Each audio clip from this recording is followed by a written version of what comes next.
Hi, everyone. This is the 50 States Highpointing podcast and YouTube channel. What started off as a project for a communications class has turned into something that I actually love doing. I have the privilege of providing the platform for people to talk about the extraordinary things they do in the outdoors. Highpointing is the challenge of reaching the highest elevation in each of the 50 states. Highpointers don't get paid for their hobby. No one is sponsored by an outdoor company, and people fit this challenge into their everyday lives that also include careers and family. I found through these interviews that people who attempt this challenge are incredible and genuinely enjoy talking about their experiences. If you consider yourself a Highpointer and you want to share your story on this podcast or interview, please send me an email at 50stateshighpointingpodcast@gmail.com. It has been a pleasure speaking with every Highpointer. I hope you enjoy.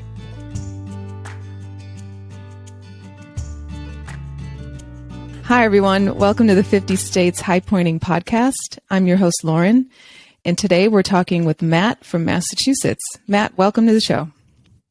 Thank you very much, Lauren. So can you tell our listeners a little bit about what got you into the outdoors and ultimately what got you highpointing? Yeah, so I've always been, a sporty kind of guy. I love to play sports, love to be outside. Always like to, go on little hikes, but I never really, was into highpointing and going on all these different, mountainous adventurous hikes. And so over COVID, it's early May, my family was deciding, what can we do? We've been in the house for a month. So it was May 2nd of 2020. And my family was like, let's just go hike Mount Wachusett, which is this small 2,000 foot peak in central Mass, about an hour from where we live. And so we decided to do that. And I was like, got back from that and I was wondering to myself, what do I want to do? Or what's the highest point in Massachusetts right now? And so I immediately looked it up, found Mount Greylock. And so 3 days later, I actually ended up hiking Mount Greylock with my girlfriend and had a great time. And so I was like, one checked off, and I was constantly just doing research for, what are the high points of all the other 49 states? Can I get to these? Can I drive to them? Is the Rhode Island one close to me? Is the Connecticut one close to me? And so it all kind of just stemmed from that. Wow, that's awesome. So do you hike with your girlfriend? Does she like to do this with you, or was it just that one hike? She has done 4 with me. She has done Massachusetts, Connecticut, Rhode Island, and New Jersey with me. That's fun. Yeah, I've gotten other people to do the rest with me. Yeah, cool. So then what got you highpointing outside of your immediate area around Massachusetts?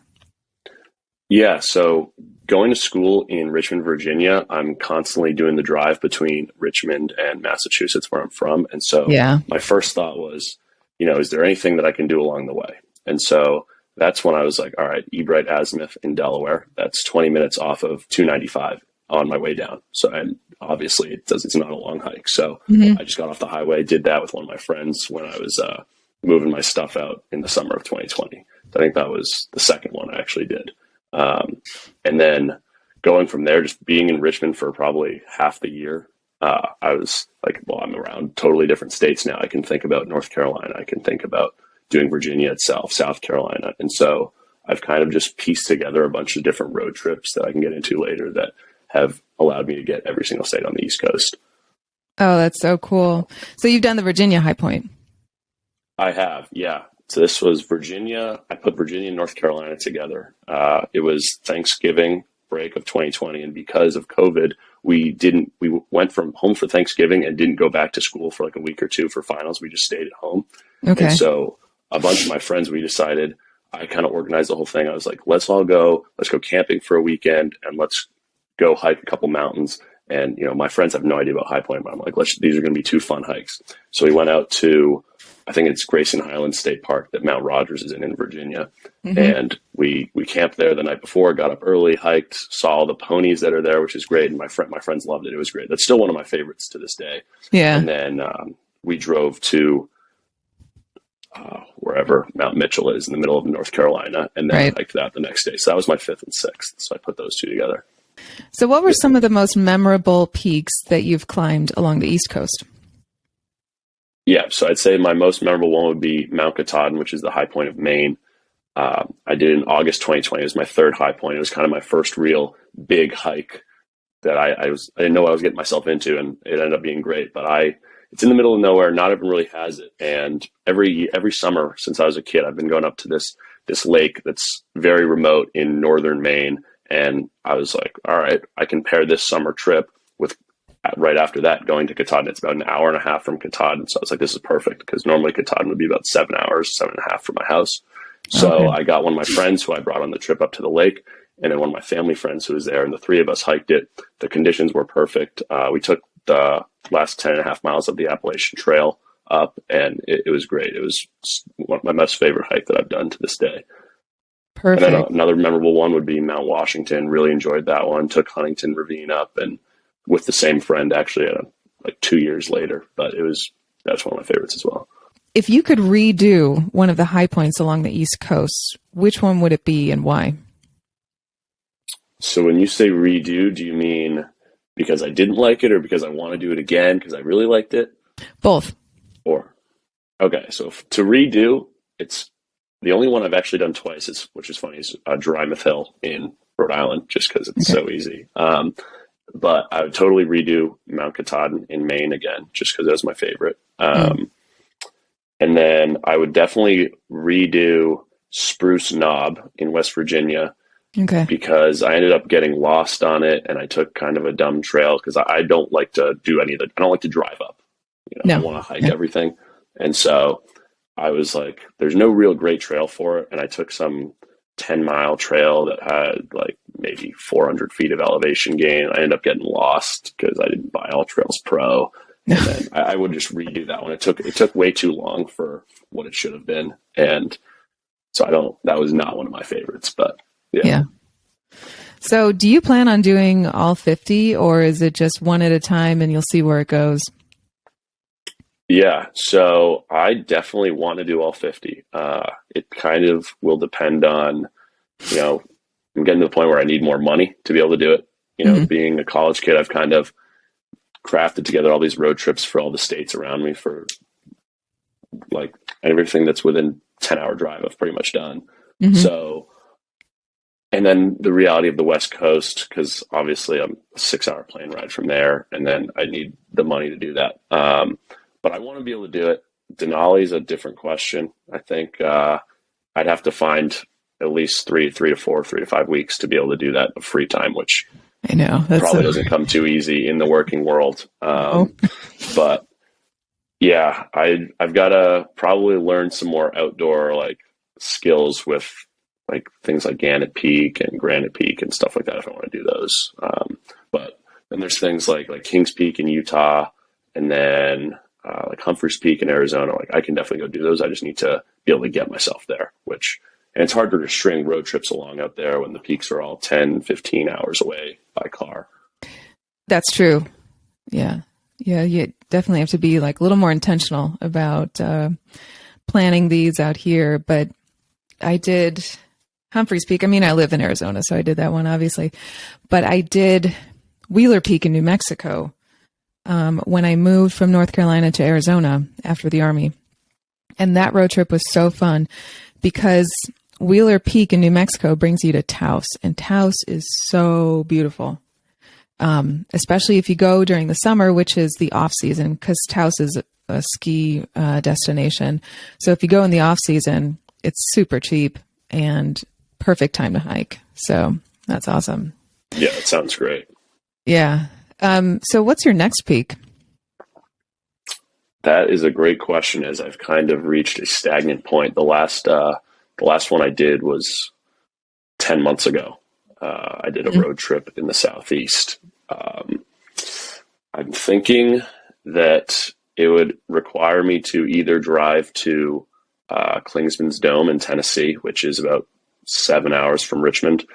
So I would have to find time for that, but I am pretty busy. And then the alternative option would be I'm potentially trying to get out to Utah with one of my friends this summer and do Kings Peak.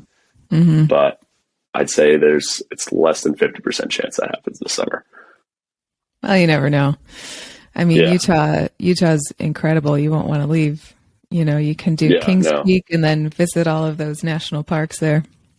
Yeah, absolutely. So now can you talk about some of your road trips and some of the memorable moments on your road trips? Where did you start? Where did you go?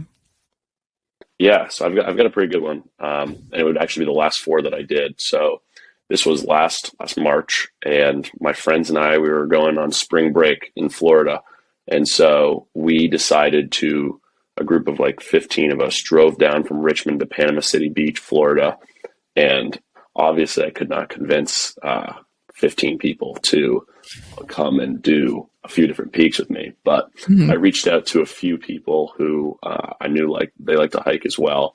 And so we decided the four of us to be in one car on the way back. So we had spring break for a week. And then we drove to Britton Hill, which was about an hour from Panama City Beach in Oh, Florida, okay.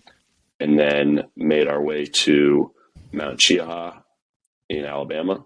And Hmm. then we camped in the Chattahoochee right near Brasstown Bald in Georgia. And so then we woke up in the morning, did Brasstown Bald in Georgia, and then drove to Sassafras Mountain in South Carolina and did that, and then drove all the way back to Richmond. So it was a long day, but or like two Yeah, days. But that was definitely one of the more fun road trips after a long, fun spring break.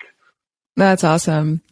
I often hear throughout these podcast interviews, people say that they enjoy more and more the vacations where they incorporate these kinds of endeavors, like climbing a high point or doing any kind of hike. I think it might be like as they get older, they kind of want this challenge incorporated in free time and fun. Do you find that? I absolutely do find that, and I can go right into another story that's perfect for this. But Hmm. so last, no, summer 2021, I flew out early with a friend to Denver and hiked Mount Elbert. My family was planning a 2 week vacation kind of road trip in that Colorado, South Dakota, North Dakota, Montana area. We ended up going to Yellowstone and all that stuff. Cool. But my mom really wanted to do Yellowstone, Grand Teton, and then we have some cousins out in Denver, so we were going to go there. And I was like, Mom, like, can I fly out a week early with my friend? His cousins live there, and we'll hike Mount Elbert with his uncle. And so we ended up doing that, and I convinced my parents to kind of take a detour on the road trip, and we went all the way to Panorama Point in Nebraska, and then up to Black Elk Peak in South Dakota, and then White Butte in North Dakota. And after the trip, my parents, who, I mean, they were kind of suspect of this whole thing. They were like, this was really, really cool. And we got to see a lot of cool things that we wouldn't have seen in Nebraska and South Dakota and North Dakota. And they were definitely skeptical of the idea. And I was like, North or Nebraska, it's a flat farmland and you'll see bison. They're like, why are we driving like 2 hours northeast of Denver to go see this? And Hmm. it ended up being great and everyone loved it. And even my sister, who's not very outdoorsy, was like, wow, this was actually much more fun than I thought it would be. Yeah. I hear a lot that, or I find that high pointing really brings you to different parts of the country that you wouldn't go to normally. It kind of forces you to see a lot of different places. And you'd be surprised when I ask people what was their favorite peak, they'll say things that even surprise them in different states. So, what was Yeah, your favorite absolutely. peak? Favorite peak is definitely Mount Katahdin in Maine. Um, Yeah. I think I just have like a soft spot in my heart for it because it was like the first real big one I did. It was perfect weather. Got so many great pictures. I just loved the trail. I feel like it was a good balance of, uphill like trail hiking, but then kind of some rock scrambles going on and stuff like that. Hmm. Um, but I really also I did like Mount Marcy, despite after the 15 or so miles telling myself I'm never going to do this again. But I look back at pictures and I'm like, this was actually one of my favorite ones. It was just the initial 3 miles that was just like flat. I was like, why am I still walking on this trail right now? But Everyone says that that. was one of my favorites looking back. Yeah. Yeah. What time of year did you hike Mount Marcy? Would have been May of 2021. I paired a road trip together with one of my buddies, the guy I did Mount Elbert with, to Okay. do Mount Mansfield in Vermont and then Mount Marcy. So we did those back to back days. Okay. And how was Mount Elbert? Mount Elbert it was interesting. So I've, all these East Coast mountains, I never really had to think about elevation. Hmm. Where I live, I'm at like 300 feet above sea level. So I'm really not accustomed to that. So my friend and I flew out 2 days early. The logistics only worked out that I think we flew out on June 17th and we were climbing on the 19th. and we ended up finding a local kind of like big elevation hill, and we were just doing laps on it the day in between, just trying to like get our Okay. wind up and stuff like that. And Hmm. there were certainly faster people on the trail than us, but we just got up early, started at like 5 a.m. like you're supposed to, and we ended up making it up there. But by the end, once we were over 14,000 feet, I was like going 50, 70 feet upwards, and then I was like, I need a break. I need to catch my breath. Yep. Yeah, totally normal. Can I ask you a question? Yes. So how did you find the process of getting the Mount Whitney like lottery ticket thing? My husband and I got a guide, and Okay. the guides do all of those logistics. And I think the guide services are guaranteed a certain amount of permits per season. And so we just went that way because for us, Mount Whitney, it was like a 6-hour drive there. And, Okay. we didn't, we had certain dates that we wanted to do it in based around our work schedules. And so I went with Sierra Mountaineering International. And it's cool because our guide was awesome. He was just a cool guy to talk to. And Mount Whitney for him was just like a walk in the park. And we were trained. So he enjoyed his time with us too. And then we all just kind of camped 2 nights on the mountain, cooked our food, and that mountain just being in there is so beautiful. Watching the sunrise over the Sierra is incredible. I mean, I would recommend spending the night on the mountain for that reason. Did you have any stories about bad weather on mountains? Nothing too bad, but Mount Washington's obviously notorious for its bad weather. And, first 80% of the hike, it was completely fine, clear skies and everything. And right when my friend and I got to the top of the ravine, you couldn't see more than 20 feet in front of you. It was completely surrounded in clouds. Wow. And we were like, wow, so this can really change on a dime. Like, Yeah. it's known to. It made it almost like, maybe not better, but with all the clouds there, you couldn't see all the like industrialization on the top of the mountain at that point, which I like better because I don't like the peaks that have all the stuff at the top, as I think many people don't either. But I didn't know there was you couldn't stuff on the see like all the top. cars starting by. Oh yeah, you can drive to the top. There's a railway to the top. Really? People will. So I'm being from New England, like I see cars all around that have a bumper sticker that says like this car climbed Mount Washington. And when I started highpointing, I realized that my family had actually driven up the mountain when I was probably 4 years old, and there's a picture of it. And I was like, I'm not going to count this. I'm going to hike it. But yeah, I mean, I think that's one of the most industrialized summits of the 50 states, 50 state high points. There's like a big like lunchroom, cafeteria, gift shop, everything. So it's like, it is not good if you like your solitude. Sure. Or if you want a really rugged experience. When you tell people who don't know what highpointing is that you're doing this, what do they say? Yeah, so most people obviously do not know what it is. So I feel like I explain it to them first. Mm-hmm. And then being my age, some people call me weird, but some people are very supportive of it. My family was like, just be safe, like whatever. And but I have a couple of good friends who have done like a couple of different pieces. Like I've never done a peak by myself or anything, so I love having company. And so a lot of people, they like to join me on them. And then a lot of my friends from school, they're kind of like, we'll come, whatever. But like they enjoy it, but I don't think it piques their interest the way it does mine. Like one of my friends who I live with, he actually has 9 high points just by virtue of doing it with me. And he's like, yeah, maybe I'll get my 10th, but I don't really care. So, no, I don't think everyone shares the same passion for it as I do, but yeah, that's what I'd say. That's really cool. Well, I mean, it's cool to spend time with people outside anyway. Absolutely. They enjoy the experience with all the whole friend group and camping the few times we've done it. So I think looking back, they all like it. But they might be a little hesitant when I say, all right, it's 13 miles round trip or something. But how do you prepare for some of the longer climbs? Is there anything specifically that you pack? Yeah, so I'd probably say that I go into my hikes more unprepared than other people do, but I'm not a complete dummy. I make sure I have like a knife of some sort, a flashlight, extra layers, enough water. I've slowly accumulated like Christmas gifts of like hiking bags and stuff like that. So I've got more than just, a backpack. I'm not just walking out in like gym shorts and a backpack and looking like a moron on the trail. But I think, with Albert, I was, really concerned with how much water I was going to be carrying. And I ended up bringing up 4.5 liters, I think. And I went through that.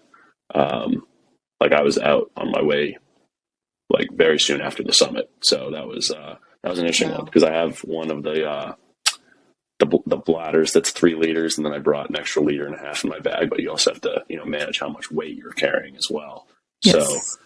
So I try to pack relatively light for the most part, but just have some of the essential tools that you need just in case. Mm-hmm. Yeah, it's interesting in altitude how you might not think that you're thirsty, but just forcing yourself to drink water solves a lot of problems. Yes, most certainly. Found that out the hard way. Water is definitely key. I also forgot to mention that I definitely always pack some Cliff Bars and usually some sort of beef jerky or something like that. Some of those good snacks to have on the trail. Yeah, calorie dense and not too heavy. Yeah. So on some of your hikes, do you ever run into other people that are doing highpointing as well? Yes.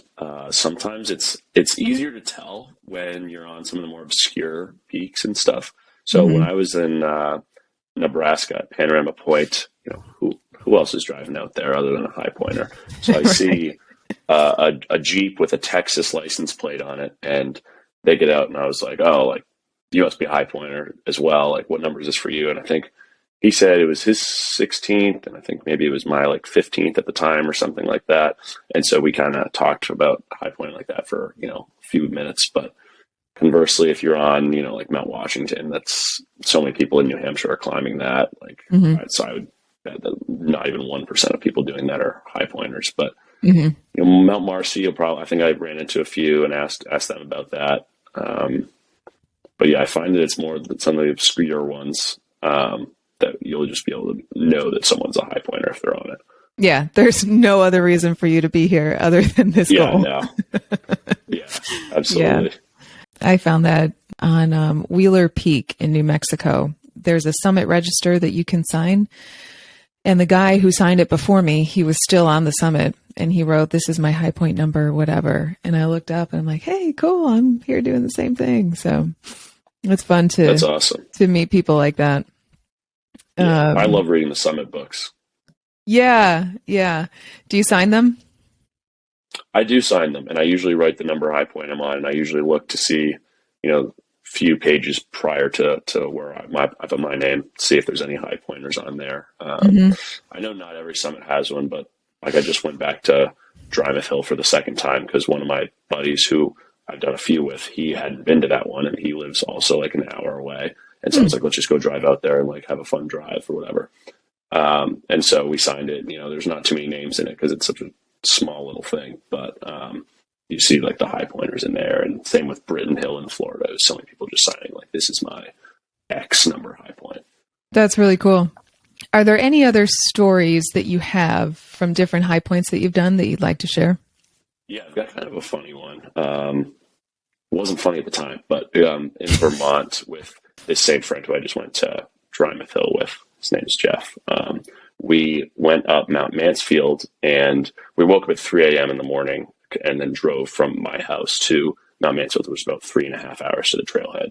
So we did that, and then we climbed, it was maybe 6.5 miles round trip, but a lot of like uphill stuff. It wasn't just trail walking. It was pretty much uphill from the start, like scrambling over rocks and stuff like that. And we get back down to the trailhead, and my car wouldn't start, and we're in the middle of nowhere. No. And there's like really not much service at all. And this car that I was driving, it was 2006, and it was still on its original battery. And so it hadn't been replaced. And it had still been going, and it wasn't like not too many problems, but it just wouldn't start. And so we had to call AAA, and luckily they actually showed up in about a half hour, like maybe 45 minutes. It wasn't too long. And so at that point we were just exhausted. We just wanted to go home. We wanted to eat. We're just stuck on this dirt road. And eventually they jumped it, and we drove it around, then drove into Burlington, Vermont, where we were staying, and we were just so tired, and we ended up getting dinner at like 4:50, and then just falling right asleep, and then knowing we had 2 hours to drive to Mount Marcy in the morning, and then 16 miles to hike the next day. We were just exhausted after that trip. Wow! So you did those back to back? Yeah, we did them back to back days. We drove after. Yeah, we camped at a campsite right on Lake Champlain in Burlington, and then drove 2 hours. We woke up at like 4 and drove to the trailhead and started hiking about 6:15, and then I think we finished that hike at like 5:30 or 6 at night. We were taking a lot of rest. I mean, that was long. I did Connecticut, New Jersey with my girlfriend back maybe December of 2020, and so I guess this is one of the winter ones. Not that Mount Frissel's a big, daunting mountain, but it actually started snowing on the trail in Connecticut, and then the weather did not show that. So it started snowing, and I ended up slipping and wiping out on some like ice on a rock or something. And it's funny, my girlfriend was just laughing at me, and it was right as we were passing the first person we had seen all day on the trail. And that's so when I you was did it. Feeling kind of embarrassed that I just wiped out right in front of the guy, and like he gave a little chuckle, which was funny. But so I paired Pennsylvania, West Virginia, and Maryland all together. Really bad weather for Maryland and Pennsylvania, unfortunately. Not that they're like great views, but all clouds. And what time of year was previously this? Mentioned this would have been May 2021. Yeah.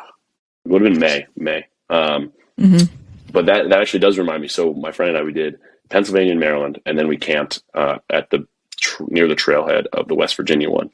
And this goes back to me being kind of dumb, but not really dumb. But we woke up in the morning, didn't look at the weather, and I had, I think, a sweatshirt and like a blanket and a sleeping bag or something. Like, we woke up and it was 28 degrees, and we were fully not prepared to be sleeping in that weather. And yeah, it was like the coldest I've ever been in my life. And I was like, I'm so dumb. I need to think about this when I camp more. But yeah.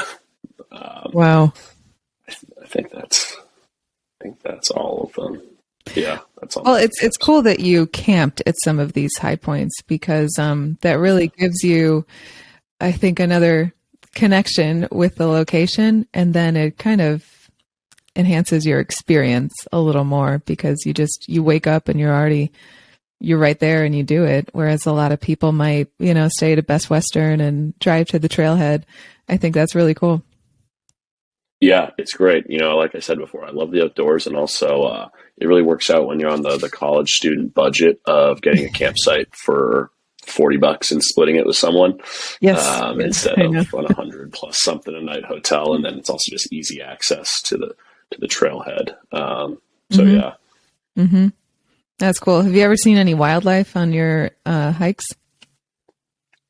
Well, the horses in Virginia, apart from that. The horses, yeah. Apart from that, so what does come to mind is, White Butte, North Dakota. They always say, watch out for the rattlesnakes. And I was doing a lot of like research on this, because I don't personally like snakes, and my dad's like biggest fear in the world is snakes.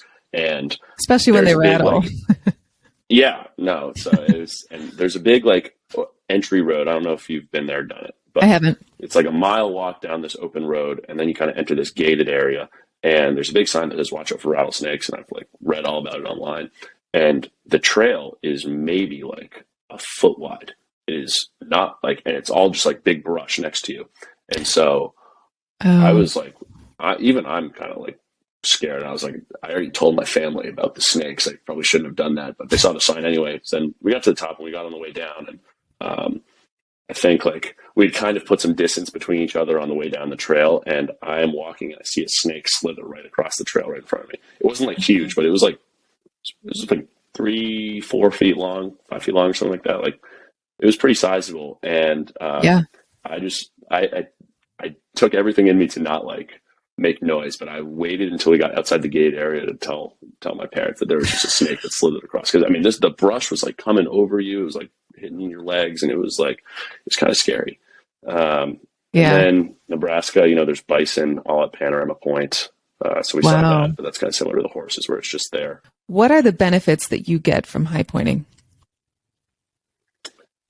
I think I don't know if it's a benefit or just maybe a trait of my own, but I think like it keeps a very goal oriented mindset for me. I Yeah. feel like I had that prior to it, but I've also, I want to do all the national parks too, if possible. That's like kind of the second goal. I've only been to like 7 or 8 of the Yeah. 63 or something, but it keeps me going. It keeps me busy. It keeps me active, and it keeps me planning little trips. I really enjoyed, just texting my friend, and be like, oh, like this date, like 3 weeks from now, you want to plan a road trip and go do a Vermont hike that's 6 miles and a New York hike that's like 15, and we can camp and we can like camp on Lake Champlain. We'll see a bunch of cool things. And at the end of the trip, like gas and everything included, I'm like, wow, I just had like such a memorable weekend for I think like $90, which Yeah. is it's crazy. And I feel like I've done so many of those little trips that were just like so cheap, and it keeps my mindset going, and it creates great memories for us. Like,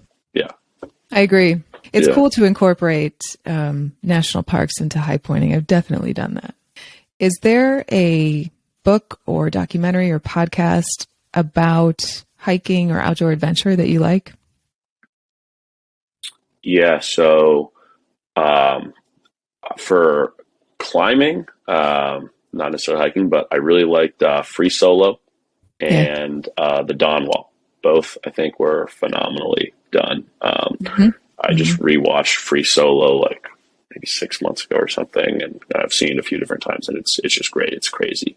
It And is. I also just watched the 14 Peaks documentary on Netflix, which is the one of the Nepalese guys climbing the Nims. 14 highest peaks in the world. Like, Yeah. the 8,000 meter plus mountains, which is just crazy. I mean, it's pretty spectacular. So I really enjoyed those. I don't listen to any podcast about hiking or anything like that, but hmm